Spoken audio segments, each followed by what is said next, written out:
part of this presentation is the one that basically sets the stage for everybody else. And we're going to talk about the beginnings of the Sheboygan County Historical Society and the beginnings of the museum collection. So you should not find it all surprising that we're going to go back in history. We are talking about something that is thousands of years in the making. Museums, as a general idea, actually go back well into the past. There is a fairly succinct argument that maybe cave paintings are the earliest example of a museum. This idea of humans, and we want to preserve our stories and collective experiences for those that are going to come after us. But the reality is that in a more concrete way, the idea of museums goes back to Greek culture and Greek influence. So the word itself is derived from the Greek, and that word is based on all the sites that were dedicated to the 9 muses. Those were the patron deities of the arts. Music, literature, art, history, the humanities, all of these things fit into that. And art came to be a part of everything in Greek life. It wasn't always interpreted.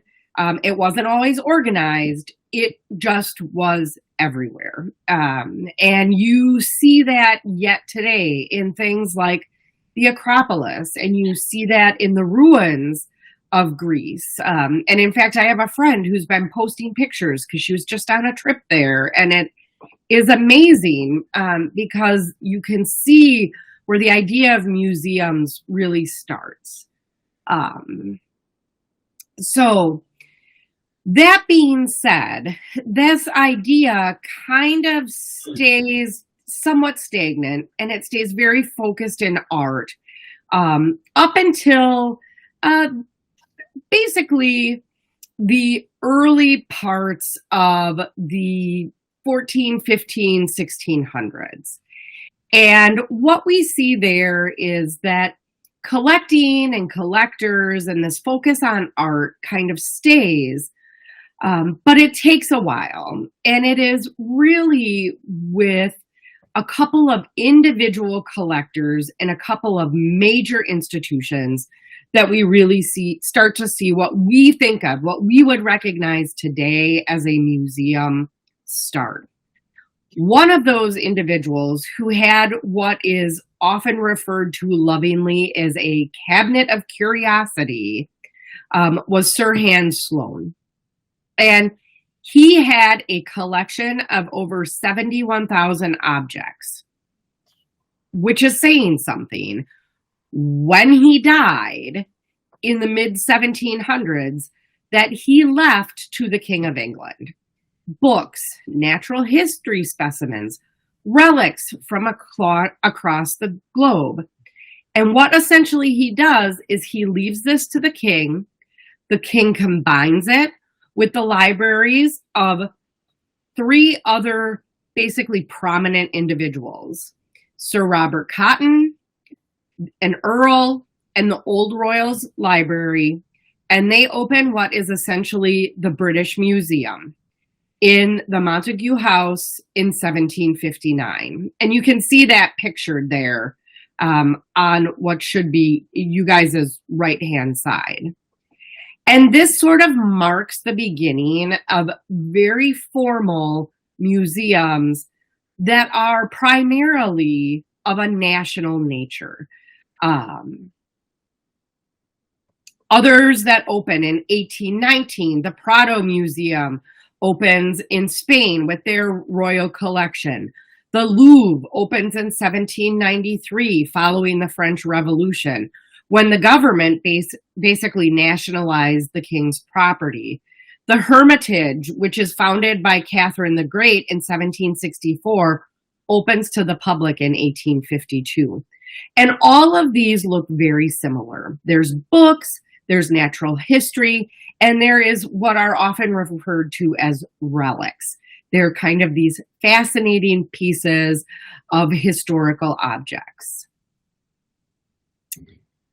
So the experience here in the United States is pretty much very similar. Wealthy families are acquiring materials, especially artwork, for private collections. And then there are some that are attempting to mimic what's happening in Europe and beyond with institutions for the public. One of those individuals is Charles Willson Peale in Philadelphia. So he is an artist, as you can see from the photo, that is a self-portrait of himself that he painted, opening the curtain up to his collection. He actually, in 1784, opens his home with 44 portraits that he had painted of individuals from the American Revolution. And over the coming years, he starts adding art pieces, natural history specimens, because he realizes that there's a market for people to come and view this created collection of items. He continues to add household objects, weapons, and even what he refers to as historical relics up until the time he dies. And then his family attempts to continue it. But within about 20 years of his death, in 1849, the family is finding difficulty competing. His collection is sold off, in some cases to the likes of P.T. Barnum and the Wild West shows. And that collection basically scatters across the globe. There are still pieces of it in institutions today, but as a whole, it no longer exists. Right around this same time, there is a British scientist who leaves his wealth to his nephew, Henry James Hungerford. Hungerford dies shortly after in 1835, and James Smithson had said in his estate that should his nephew die without any family, that his entire estate was to go to the United States of America to found at Washington, under the name of the Smithsonian Institution, an establishment for the increase and diffusion of knowledge among men. And after a bit of waylaying and hand-wringing, Congress accepts his offer in July of 1836. And there we have the start of the nation's probably largest collection, the Smithsonian. So all of these collections have this really strong focus on art. They have this strong focus on natural history and natural history specimens. And this is what we find as the nation is developing museums in the 1800s. So what's happening here in Wisconsin, right? At the same time, within years of Citizens Gift and some of the more prominent art institutions starting, we have the Wisconsin Historical Society. Historical societies had begun to slowly appear across the country at state levels to preserve historical treasures and relics. So there is this recognition that there is collecting going on of natural history, there is collecting going on of artwork, but that there needs to be something that really addresses history, particularly, and historical relics. I will tell you that the reality is there is a lot of squiggles in these lines that are being drawn. Communities are increasingly establishing their own museums, similar to that was in large museums. Smaller places are leaning into heavy natural history collections along with their historical relics. So before Wisconsin even becomes a state, the Wisconsin Historical Society is founded. 1846, it's formally chartered into the state's constitution in 1853. And it takes about 4 attempts for it to really stick. And part of what gets it to stick is the arrival of Lyman Draper in 1853. He is a paid secretary. And in addition to collecting archival and library materials, the organization starts having displays in the state capitol building. And what you see on the left there is a photograph of a Daniel Webster, who obviously not a Wisconsinite, but a fairly prominent figure at the time.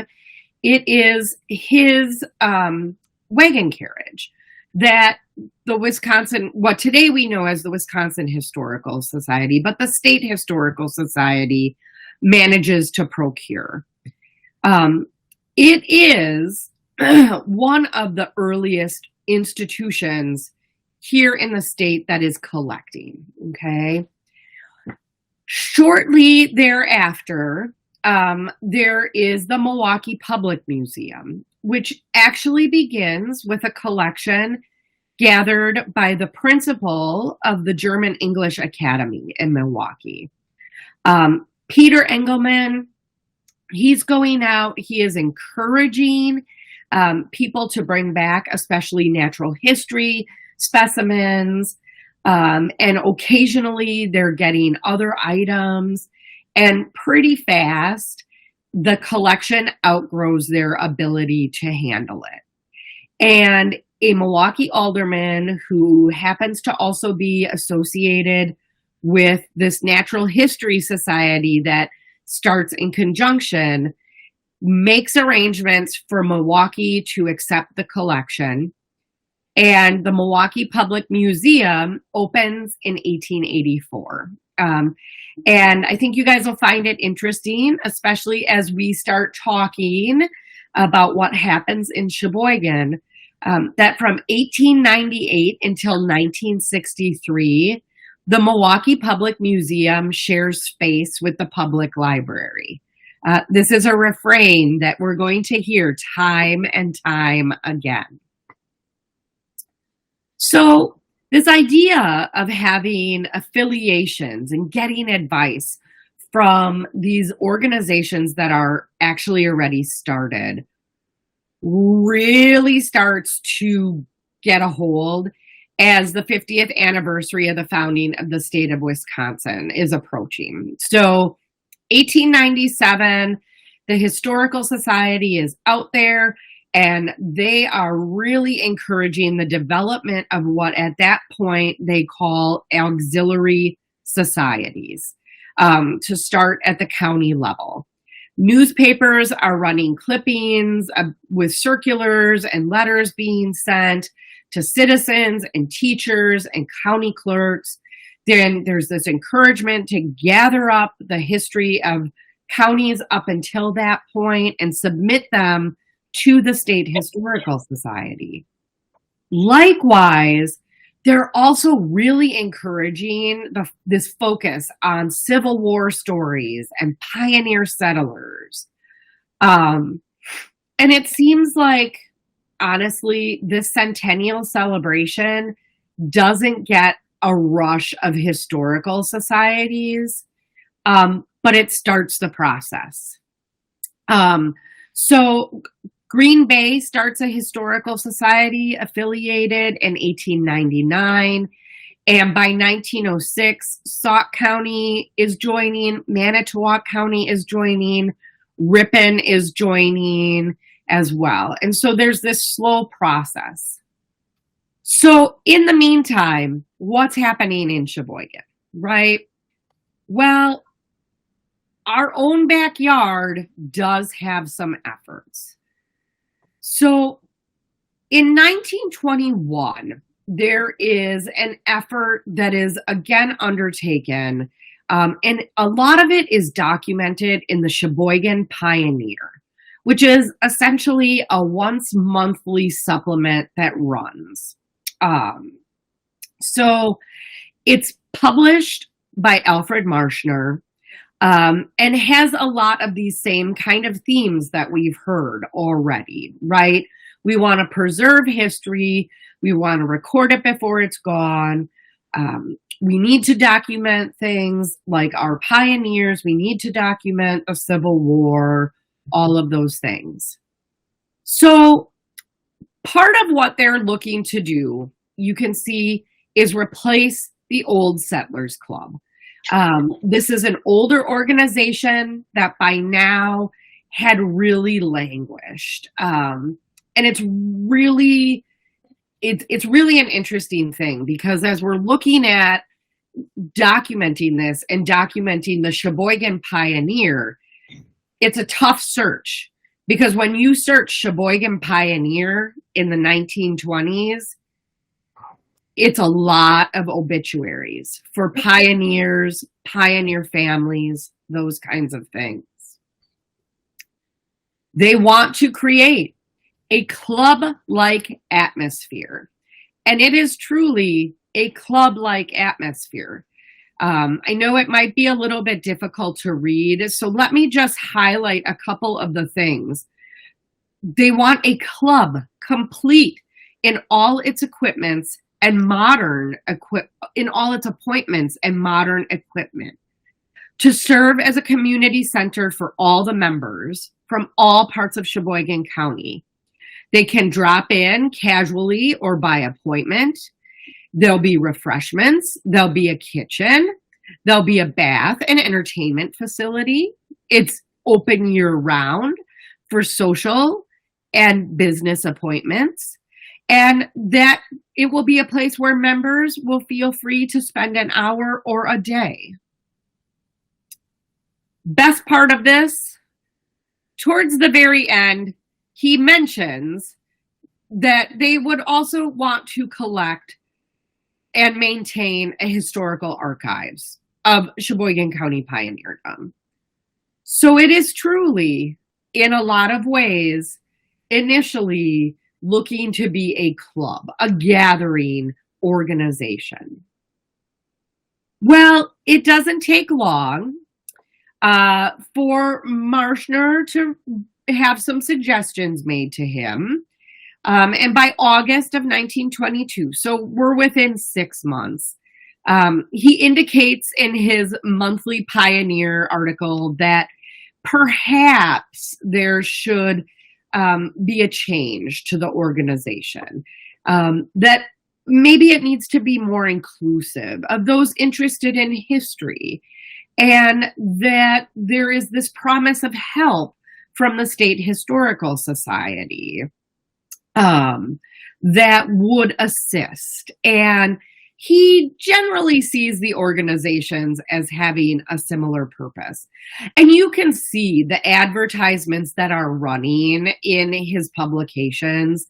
It definitely has that pioneer feel, going back to the names and the institutions that have long been established.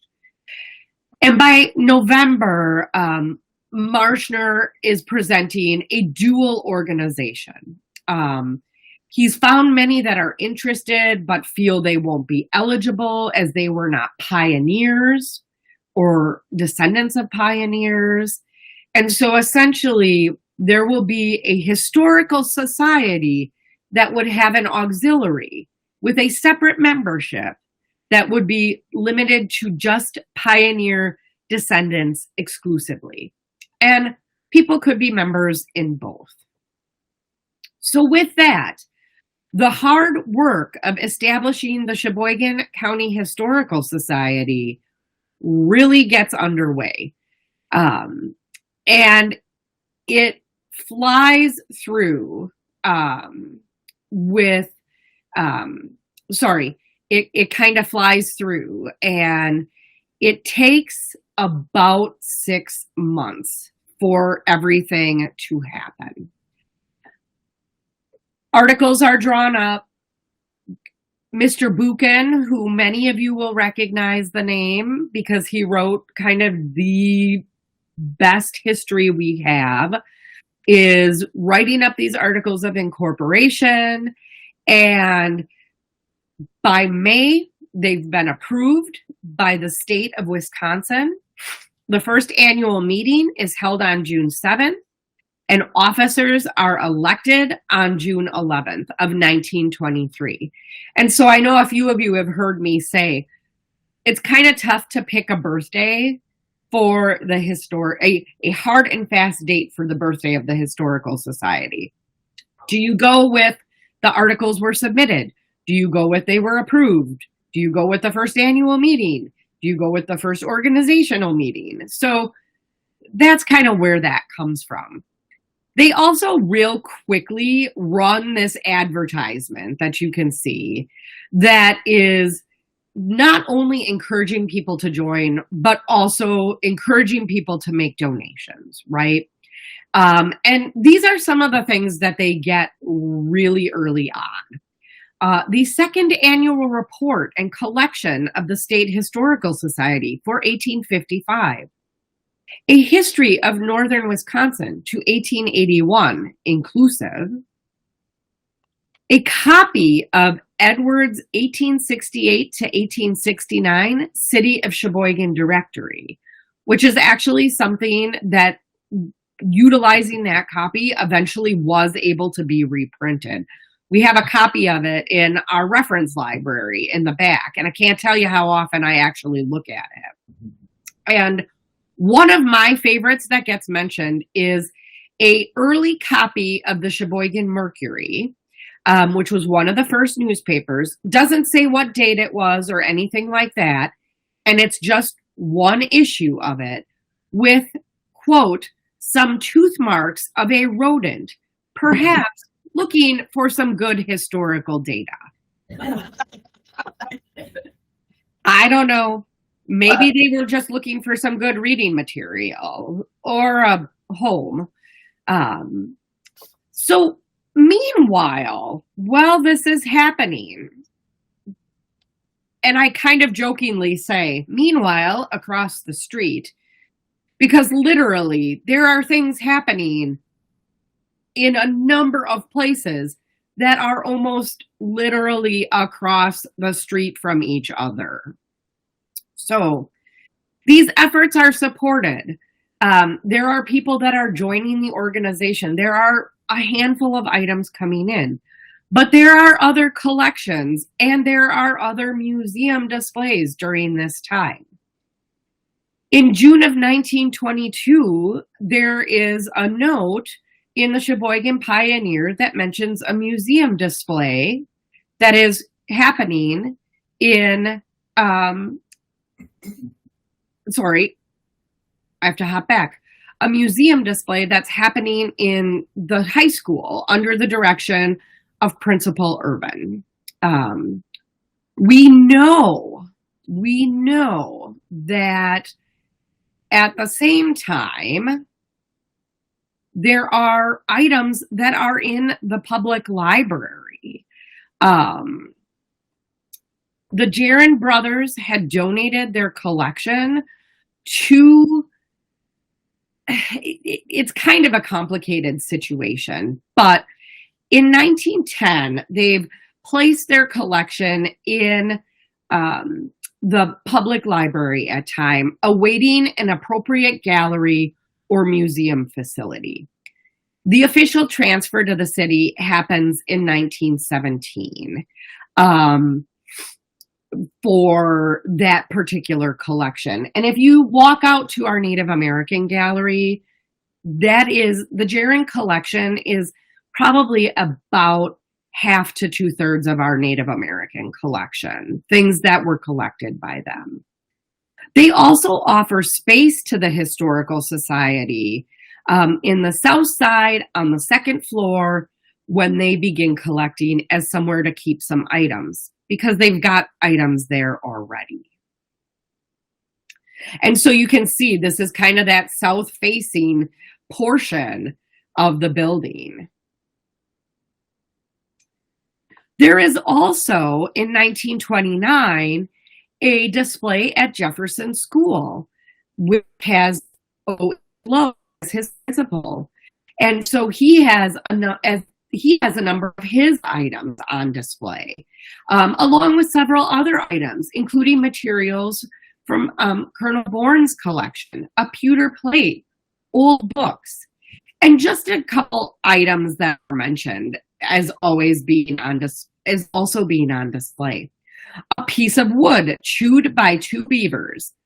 Who doesn't want that? Some stuffed animals and birds, rifles, rattlesnake skins. I'm not entirely sure that we have those anymore. And honestly, even if we did, they have probably disintegrated by now. And old spectacles. So, in addition to that, so we have Jefferson School having items. And finally, at the same time, we actually have a committee of the Daughters of the American Revolution as well.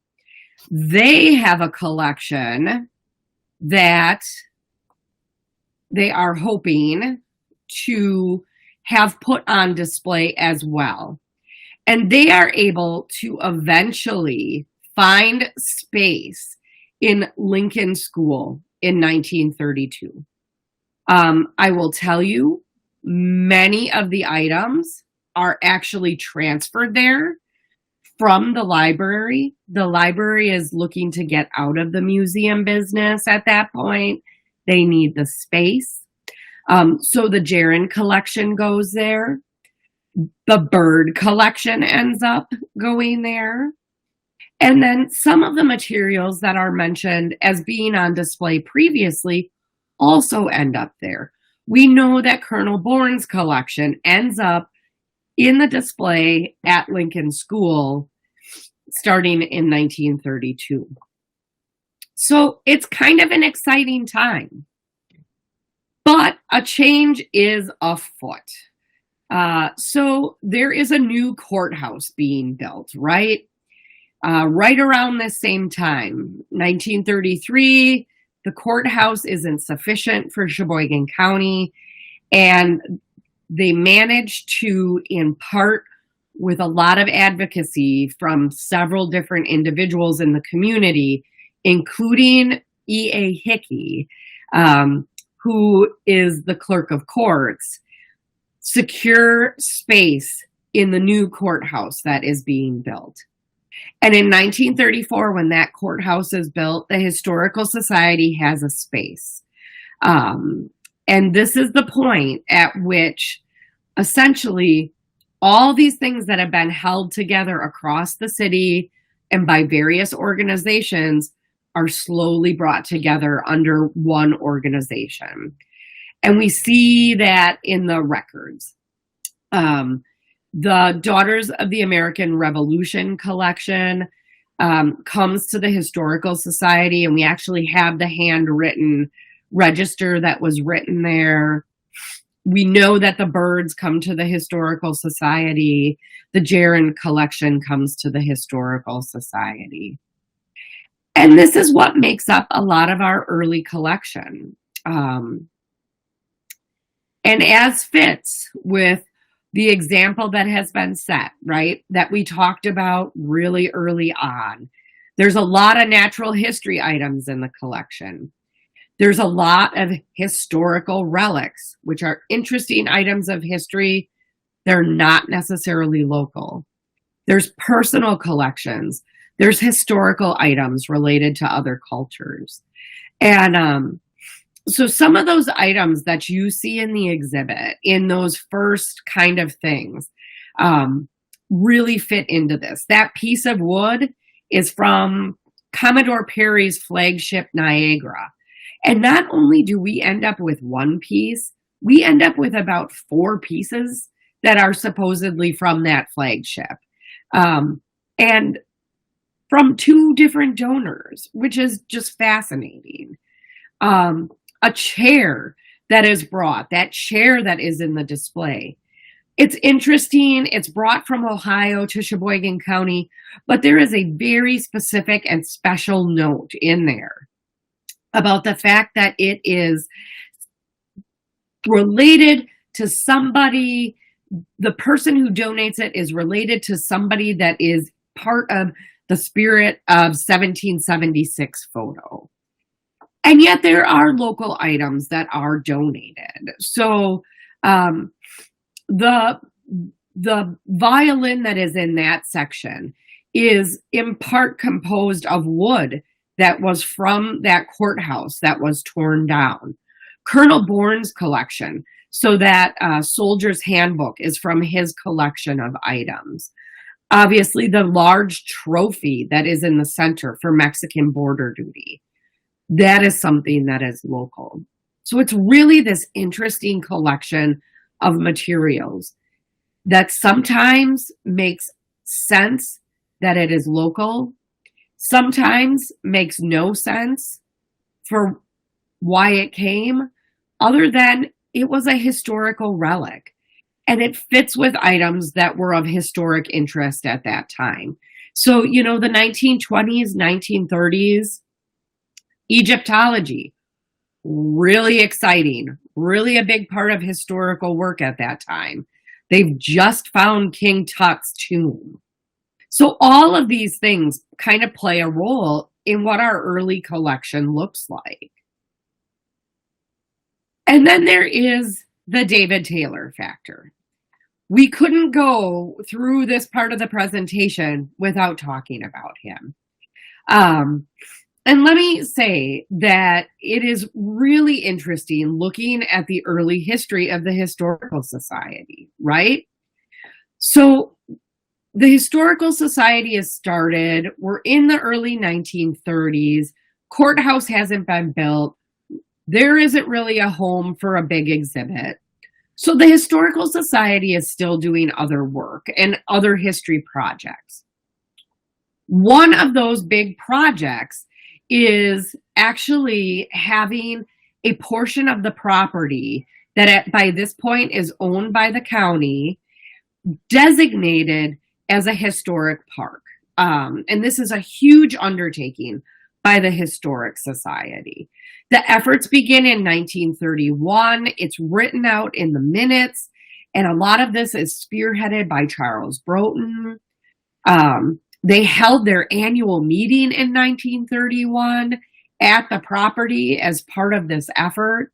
And within a year, the park area is established, incorporating the wooded glen that is essentially at the top of the hill. Improvements continue at that park. The Historical Society continues to meet there on an annual basis. They get a boulder and a plaque to dedicate in 1937.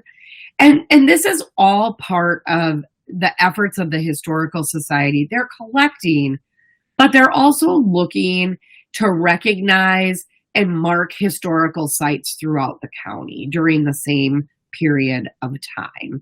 They really are looking at this big kind of concentrated effort. And that's in part because of the examples that are being set and also advice that's being given to them. So, but at the same time, they aren't inherently interested in necessarily relocating out to Taylor Park and to the historic, to David Taylor's house. As early as 1936, there were suggestions of moving the Historical Society to the Taylor home, which is so interesting, right? It happens eventually, but in 1936, it wasn't a solution. In 1940, the Sheboygan Women's Club further encourages this idea with a petition that they present to Sheboygan County and to the Historical Society. It's supported by a variety of individuals. military organizations, auxiliaries from across the country. And what I like to think about is maybe they saw the future. Maybe they saw what was coming, because we're on the doorstep of World War II. And World War II kind of changes everything. As the war efforts ramp up, there is it's a pretty ugly debate that begins about the presence of the Historical Society in the courthouse. Many people felt that the museum had to move to make space for the rationing board. Others felt that there were other options available for the rationing board.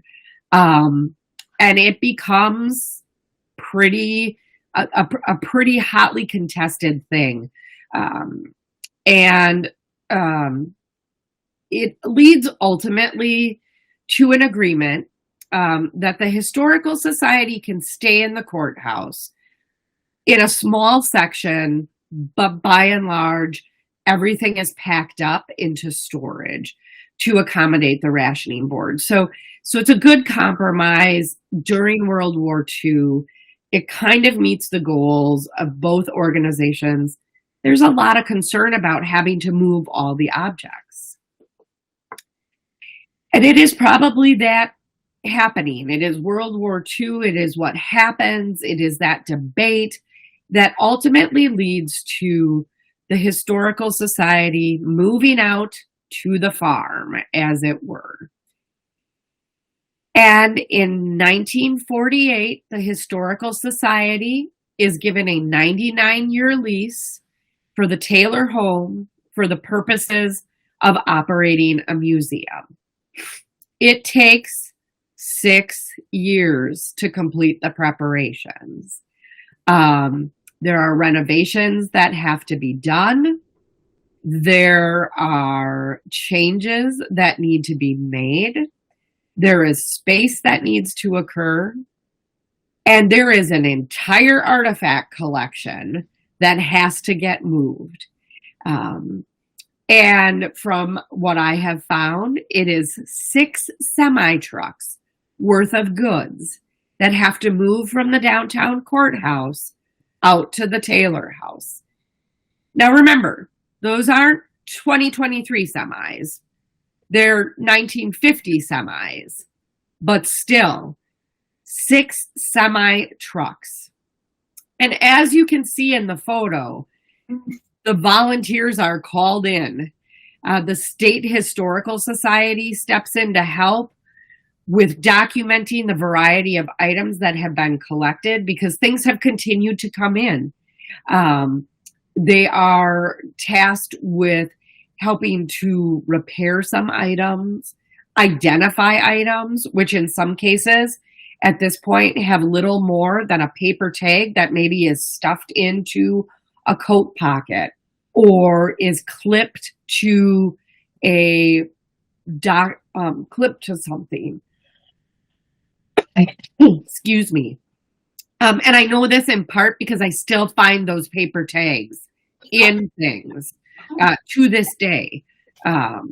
In fact, I think I actually left in the little Aztec picture that's out in the display, the paper tag that's kind of stuffed into the picture with the documentation about where it is. So through late 1952 through 1953, there's a lot of hard work going on. And it's actually supported in large part by the Sheboygan Women's Club at that point, doing the documentation. And by 1954, the Historical Society was ready to open in grand style. And so you can see part of the invitation that was issued. You can see the crowd that gathered on the front lawn. And there begins the history of the organization in that home and utilizing it. So it takes a while to make it home, to make it the museum's home. But it's also important to keep in mind at this point that it remains a home. There is a family of caretakers that will live there. And so what I have here for you is a couple examples of photos of the earliest exhibits that were installed. And you guys should see some familiar items in there. For those of you that have come regularly in the last few years, the Andre bed you can see in the one photo. You can see Dr. Bach's bicycle. That butter churn we still have in the collection. In fact, we recently just moved it as we're reworking the exhibit in the cheese factory. The Historical Society operates on a fairly limited basis, primarily operating hours from April 1st to October 1st. And there are other objects that are there that probably look familiar. There is a story in 1957 that mentions some of the items on display that year. And that includes a bloodletting machine used in a Sheboygan barbershop many years ago, a collection of shaving mugs, and a chair made by Darius Levins. All items that if you walk out into the main galleries, you're going to see there. I want to take I'm going to take what we call a quick bird walk to share one of my favorite stories from when I first started. So that thumb lancet that's pictured on the lower right, that thumb lancet, shortly after I started, had a little card that identified it as a bloodletting tool that had to be over 400 years old. And I went to the catalog and I was like, okay, and there's a little newspaper clipping. So if you don't know this already, I love old medical equipment. Most of my graduate work was done on medical history and medical objects and all of those kinds of things. And so this caught my eye because I knew that this wasn't a regular true thumb lancet. It's called a spring lancet. And really the earliest it can be is from the 1750s. And more likely than not, it's probably from 1830s, 1840s, from a fairly prominent manufacturer. So that was one of those things that I was like, oh, sometimes we do have to go back with the knowledge we have today and relook at the information that came in with something. And I love that story in part because, first of all, like I said, I love old medical equipment. And I had done a ton of research on bloodletting and blood transfusions. So it gave me a chance to horrify a whole new group of people with stories about what it used to be like to donate blood and do blood transfusions. But I also love it because I think it just speaks to the fact that we never stop learning. We will never stop learning. There are always new discoveries being made. There are always new things happening. There's some really fascinating stuff happening right now in Egypt with technology and tunnels. So I'd love to be around 250 years from now because I think we'll just know so much more. So I also wanted to share this. I shared this actually with Travis. It's some notes from our annual meeting from 1962. And it made me laugh because there is just the indication that some things don't change so much. And the very end of it, there's an individual, Mr. Richards, and he asks for the floor and he's really quite upset. And I'm guessing perhaps something he had suggested donating is not accepted. That the acquisitions committee, that there is even a committee, and that basically his opinion is everything should be accepted and everything should be put on display. Regardless, period, hard stop. Remember, this is 10 years after we've moved 6 truckloads full of items to the Taylor house, right? And I love the last sentence, that the acquisitions committee is guided to a great degree by the total lack of storage space. So, Bob, that problem started long before you. Long before you. So, second verse, same as the first, right? This is also, I feel like, a really good place to mention that this is a time where there are a lot of photos and documents coming into the collection, and that will continue to be collected. And that lack of storage space, along with other factors, is going to lead to a split down the road for those types of items. And hence why we have the Sheboygan County Historical Research Center. But it is also during this time that we really start to see distinctly Sheboygan County objects. There are still familiar themes from the past, lots of personal collections of popular objects or good display materials. I see that noted a lot in the acquisitions records. And you can see that in this section of the display. That dress was worn by First Lady Kohler to a party, the AP Lyman sign. But the doll in the display, the woman's hat in the display, those were all parts of larger collections of items that were particularly popular at that time.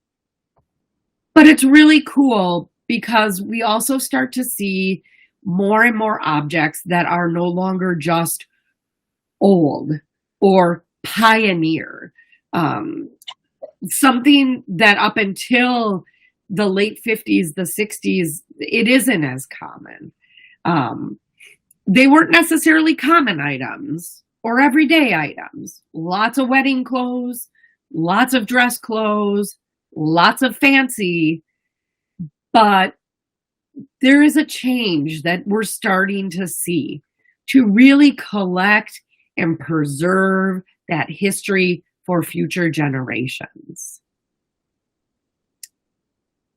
I think it's really important to just remember too, at this point, there are custodians that are not only serving the Historical Society, but they're also caretakers of the park as well.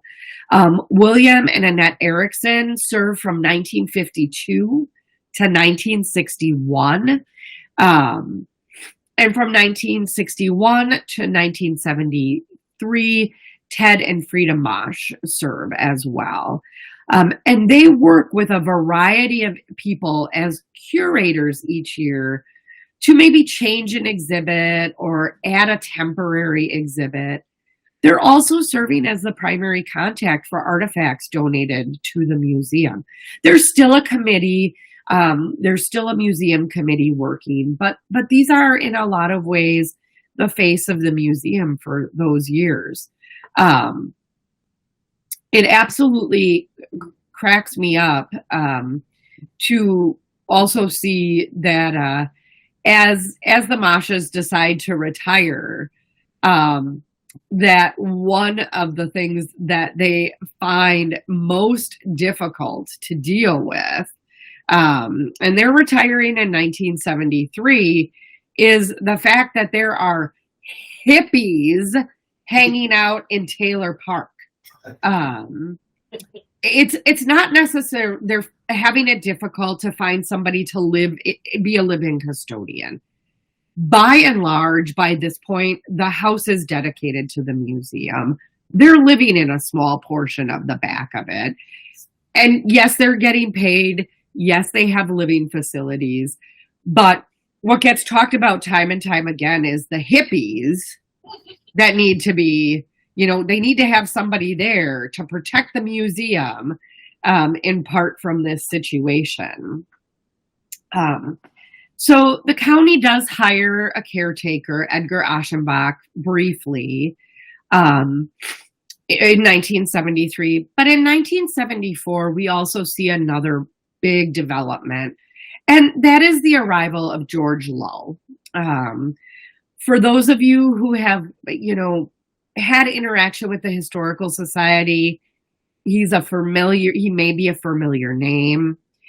He had retired from Boston store in Milwaukee as a window merchandiser, and settled in Oostburg, and he starts redesigning these various exhibits, and he has a great eye for exhibits. So this is 1974.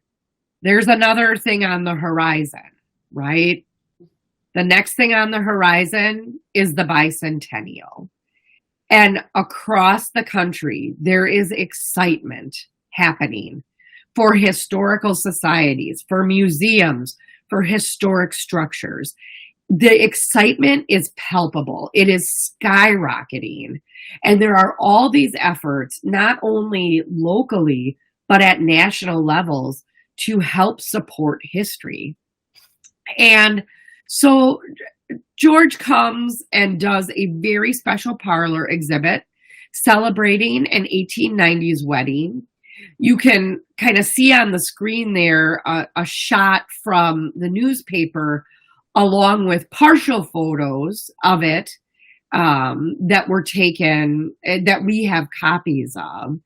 They also actually set up a bicentennial room that has a bicentennial exhibit.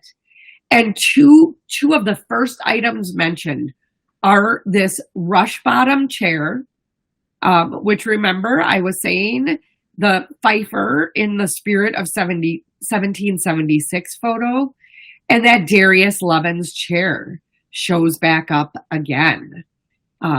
So things that we continue to value in the collection today. And at the same time, the Taylor House is receiving the National Register recognition in 1976. And this is sort of a turning point. The Historical Society at this point is really starting to think about what comes next. What is the next thing in this really exciting endeavor? And they're going to be ready to embark on it as they come out of these bicentennial celebrations. So that should leave you wondering what comes next, which is a topic for next week's discussion. I can take a handful of questions if anybody is interested. I might have to have somebody repeat them for me. Otherwise, thank you. Again, I apologize profusely. I was super bummed at the very poor timing of this, but I'm really glad I could share some of this early history with you. Heather and I have talked a little bit that maybe down the road we'll do something with the exhibit where I'm going to have real short blurbs that people can read, but maybe where I can walk through some of those items. There are some really fun stories to share about some of those objects as well. Thanks for adjusting with us. It means a lot, and it's not ideal, but it's our world. So thanks for living it. I'd rather hear from Tamara than from me or Heather. It's true. We kind of say that. Thank you all for coming up.